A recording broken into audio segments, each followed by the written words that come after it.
कभी कभी ऐसा होता है कि हम तुरंत, जो यूजलेस है, किसी की बात पे इतना रिएक्शन की ज़रूरत भी नहीं है, उस पर हम बहुत इंस्टेंट रिएक्शन दे देते हैं, और वो देने के बाद लगता है कि नहीं देना था, क्यों दिया। तो उसका धीरे धीरे उसको कैसे कम किया जाए, क्योंकि वो कम तो करने की कोशिश है पर नहीं हो पाता है, कहीं कहीं हो जाता है ऐसा।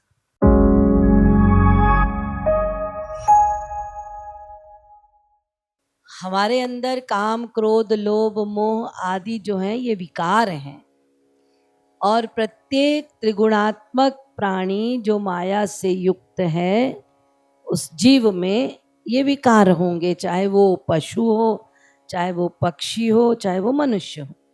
एक पशु में भी वही विकार हैं, क्रोध उसे भी आता है, काम उसमें भी है, लोभ उसमें भी है, तो ये सारे विकार कहलाते हैं। परंतु अंतर किस बात का है? अंतर इस बात का है कि भगवान ने एक ऐसी चीज दी है जो उनके पास नहीं है, हमारे पास है। वो है विवेकपूर्ण बुद्धि। वो उनके पास नहीं है, बुद्धि उनके पास है, सर्वाइवल के लिए वो जानते हैं, मन उनके पास है, इतना नॉलेज उनके पास है, इतनी बुद्धि उनके पास है कि ये प्लांट पॉइजनस है, इसको नहीं खाना, ये एडिबल है, ये नॉन एडिबल है, इसको छोड़ना है। वो बुद्धि तो हमारे पास भी नहीं है। हमें कोई थाली में परोस कर यदि खाना दे दे और उसमें पॉइजन मिला दे और कोई बताए ना, तो हम तो खा लेंगे। वो बुद्धि हमारे पास नहीं है। लेकिन वो सटल बुद्धि उनके सर्वाइवल के लिए भगवान ने पशु पक्षियों को दी है, वो हमें नहीं दी। लेकिन विवेक नहीं दिया, उनके पास विवेक नहीं है, हमारे पास विवेक है। तो जब जो तुमने कहा कि हम जानते हैं, उसके बाद भी हम, वो ज्ञान कहाँ चला जाता है और हम रिएक्टिव हो जाते हैं और फिर बाद में वो ज्ञान आता है, तो वो जो थोड़ी देर के लिए ज्ञान चला जाता है, शास्त्र कहते हैं तत्व विस्मरणात् भेकीवत। जब विवेक चला जाता है तो वो मनुष्य पशु के समान हो जाता है। तो इसीलिए करना क्या है?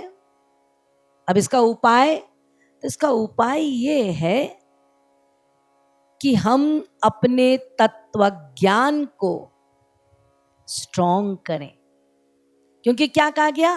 तत्व ज्ञान चला जाता है तो वो पशु हो जाता है, विवेक भूल जाता है।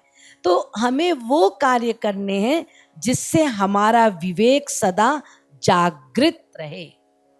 तो विवेक जागृत रहेगा, आप जितनी मात्रा में आध्यात्मिक बनेंगे, अपने डिवोशन को बढ़ाएंगे, उतनी मात्रा में आपके अंदर ईश्वरीय गुण आएंगे।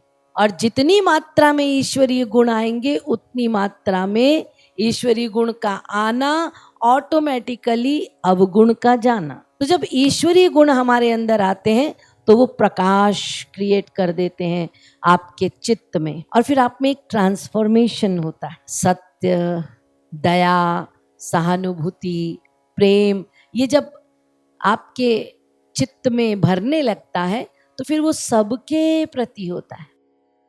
फिर आपका चित्त ऐसा परिवर्तित हो चुका है कि सामने वाला कुछ कह भी रहा है तो आपका चित्त इतना प्रकाशित है कि वो आपको वो भी प्यारा लगेगा। वो शब्द अपशब्द हैं लेकिन वो आपको प्यारे लगेंगे।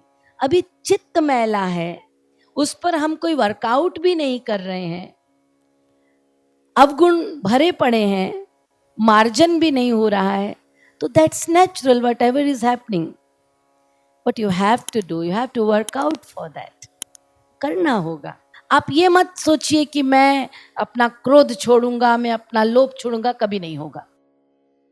आप अपने बल से अपने विकार पर विजय प्राप्त नहीं कर सकते, लेकिन भगवान ने इतनी कृपा की है कि आप भगवान में ध्यान लगा सकते हैं।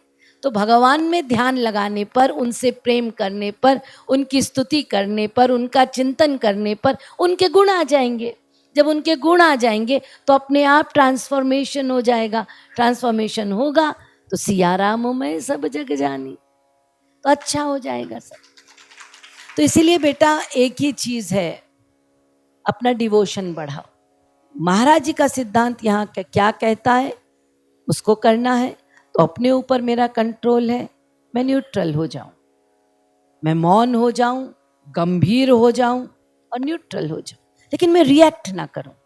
रिएक्ट कर दिया तो फिर उसमें और मुझ में कोई अंतर नहीं। वो तो रिएक्ट कर ही रहा है, मैं भी रिएक्ट कर रहा हूं, तो फिर कोई अंतर नहीं। तो ये चीज़ों का थोड़ा प्रैक्टिकली हम यदि इसको करना शुरू करेंगे तो बार बार बार बार बार बार जब होगा तो हो जाएगा।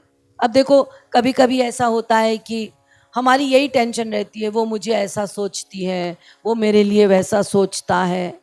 अब लो, अरे वो तुम्हारे लिए सोचता है, सोचती है, वो उनकी प्रॉब्लम है, लेकिन हम उसी को लेके बैठे रहते हैं। अपने घर में मस्त है, चला गया अपना खीर पूड़ी खा रहा है, और ये बेचारा मुझे ऐसा बोला, मेरे लिए ऐसा सोचता है, इसका खाना ही नहीं उतरता।